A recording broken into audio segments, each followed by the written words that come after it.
কুড়মুড়ে ভেন্ডির recipe দেখতে আসার জন্য আপনাকে স্বাগতম। চলুন তাহলে রেসিপিটা শুরু করা যাক।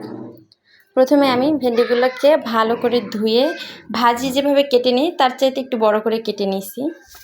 এবার একে একে সব মশলা অ্যাড করব। লবণ দিলাম স্বাদ মতো, মরিচ গুঁড়া, হলুদের গুঁড়া দিয়ে একটু আলতো করে মেখে নিব, যেহেতু পুরোটাই ঝরঝরে মাখা যাবে না। এখানে নিলাম একটু বেসন, চালের গুঁড়া, চালের আটা যেটা বলে,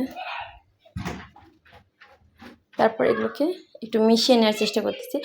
যেহেতু শুকনো সবগুলো, তাই এর সঙ্গে পানি অ্যাড করব।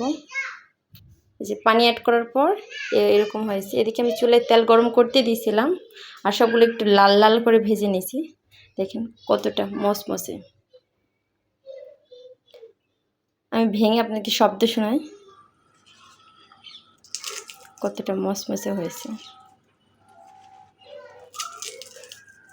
আর এবার তো আমার বাহিনীদেরকে খাইতে দিছি, তারা খুব মজা করে খেয়ে নিচ্ছে।